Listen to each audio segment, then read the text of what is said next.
Episode start करने से पहले मेरी आप सभी से छोटी सी रिक्वेस्ट है, क्योंकि मेरी कंडीशन अभी के टाइम पे थोड़ी खराब है, इसलिए आप सभी को वो थोड़ी अच्छी नहीं लगेगी। इसलिए मेरे को उम्मीद है कि आप सभी लोग हमारी इस एपिसोड को भी अच्छा सपोर्ट दोगे। तो बिना किसी देरी के हम परफेक्ट वर्ल्ड के एपिसोड 59 को एक्सप्लेन करते हैं। जैसे कि लास्ट एपिसोड में हमने देखा कि उस फ्लावर की एनर्जी की वजह से वहाँ पर काफी सारे फूल भी खिलने लगे थे और उसी के साथ में वहाँ पर बारिश का मौसम भी होने लगा था। अब आगे जिसके बाद में एग्जामर सभी से बोलने लगता है कि असल में ये फ्लावर एक मैजिकल फ्लावर है। इसी के साथ में वो बोलने लगता है कि इस वजह से ये तुम सबको बहुत ही आसानी से एब्जॉर्ब कर सकता है और ये तुम्हारी असली पहचान को भी बहुत ही आसानी से पता लगा सकता है। जिसके बाद में जियो यहाँ सोचने लगता है अगर ये मेरी असली पहचान को रिवील कर सकता है तो मेरे को अपनी असली पहचान छुपाने की कोई भी जरूरत नहीं है। जिसके बाद हम डीमन क्लैन के एक स्टूडेंट को देखते हैं और वो सियाओ के पास में आता है और उससे बोलने लगता है कि तुम मेरे साथ में टीम बना लो, क्योंकि एंशिएंट इमोर्टल में अकेले जाना बिल्कुल भी बहादुरी वाली बात नहीं है और इसी के साथ में मैं तुमको बहुत ही आसानी से प्रोटेक्ट भी कर सकता हूँ।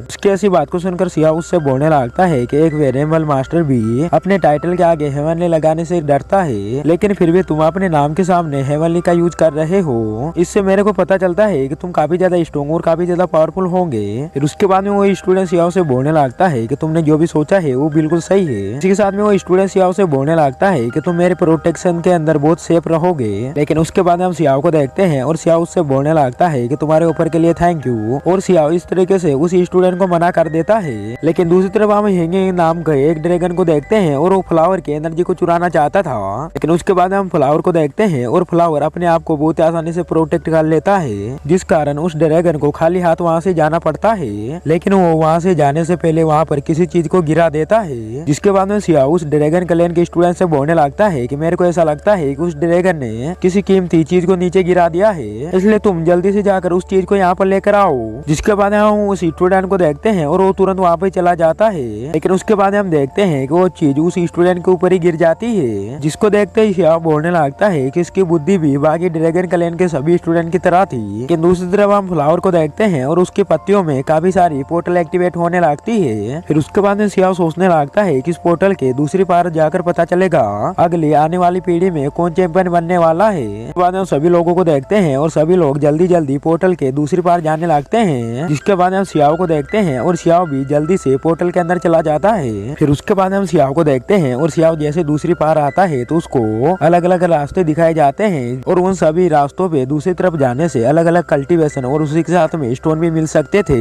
लेकिन हम सियाओ को देखते हैं और सियाओ उन सभी रास्तों में से एक भी रास्ते को नहीं चुनता है और इसी के साथ में सियाओ सोचने लगता है क्यों ना मैं इन सभी रास्तों को एक ही साथ में समझने की कोशिश करूँ। इसी के साथ में सियाओ को अपना बचपन वाला पास्ट याद आता है जहाँ पर सियाओ ने एक वर्ल्ड रिकॉर्ड बनाया था।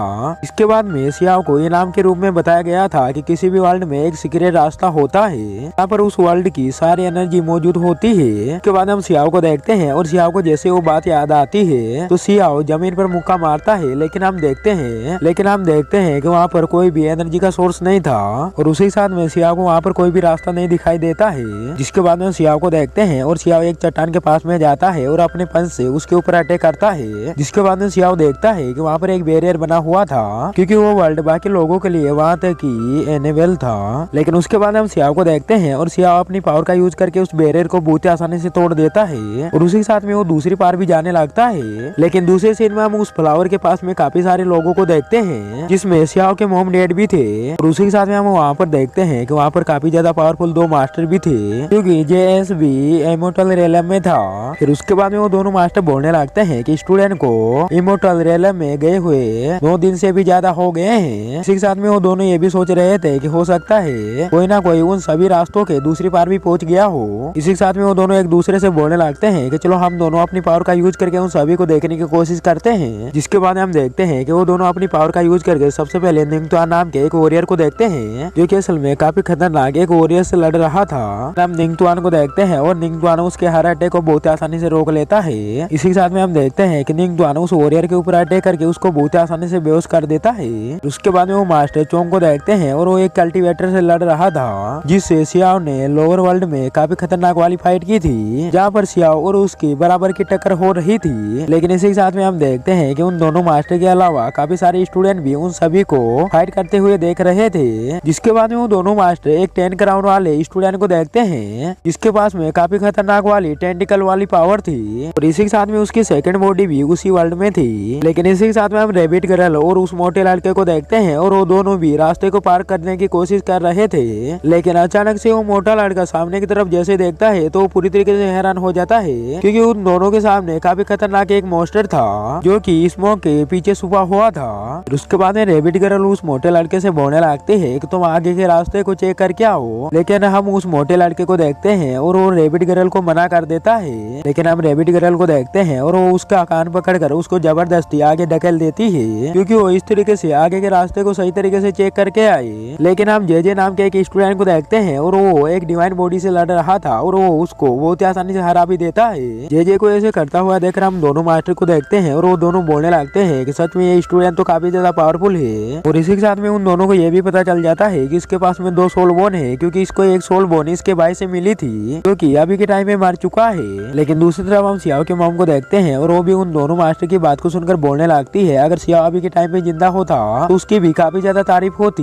लेकिन उसके बाद में हम देखते हैं कि अचानक से वहाँ पर डिमन क्लैन का एक ड्रैगन आ जाता है और इसी के साथ में वो बोलने लगता है कि मैं देखना चाहता हूँ कि अभी के टाइम पे वो पापी ब्लड खून वाला लड़का कहाँ पर है जिसने मेरे हेवनली गॉड को बहुत ही खतरनाक तरीके से मारा है। इसके बाद हम उस मास्टर को देखते हैं और वो फ्लावर के ऊपर भी अपनी पावर का यूज करना स्टार्ट कर देता है। जिसके बाद हम सियाओ को देखते हैं और सियाओ भी उसको दिखना स्टार्ट हो जाता है, जो कि अभी भी बैरियर को तोड़ते हुए आगे बढ़ रहा था। लेकिन उसके बाद हम मास्टर को देखते हैं और मास्टर भी सियाओ को ऐसे करता हुआ देख रहे उन सभी को कुछ भी समझ में नहीं आ रहा था ये लड़का असल में क्या करने वाला है। उसके बाद हम सियाओ को देखते हैं और सियाओ एक जगह पर बैठ जाता है। लेकिन उसके बाद हम देखते हैं कि सियाओ के सामने एक मिंगतू नाम का वॉरियर आ जाता है, क्योंकि वो वॉरियर हुआंग को देखना चाहता था और वो अपने रेल में काफी ज्यादा फेमस था। और उसी साथ में वो स्टूडेंट बोलने लगता है कि हुआंग के पास में तो काफी खतरनाक वाली थंडर पावर भी थी। फिर उसके बाद हम मिंगतू को देखते हैं और वो उस फ्लावर के ऊपर अपनी पावर का यूज करने लगता है।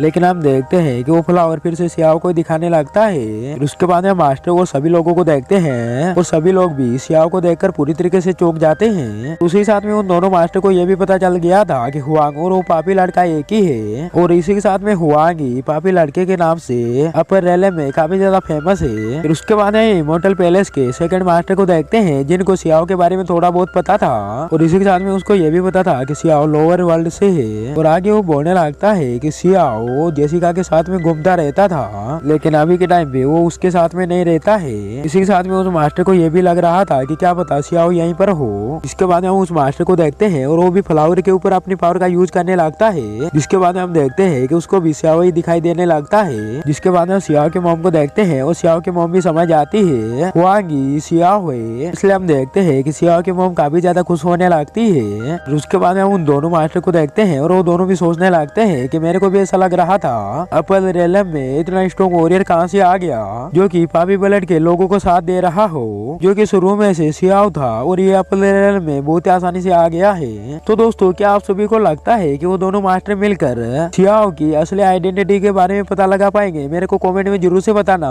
और इसी के साथ में आप सभी को हमारी एक्सप्लेनेशन कैसी लगी प्लीज कमेंट में जरूर से बताना। अगर वीडियो पसंद आई हो तो वीडियो को लाइक और चैनल को सब्सक्राइब करके बेल आइकन को ऑल पे प्रेस जरूर से कर देना। इसका नेक्स्ट एपिसोड भी कल 6 बजे आने वाला है, इसलिए आप सभी लोग उसको देखना भी मिस मत करना।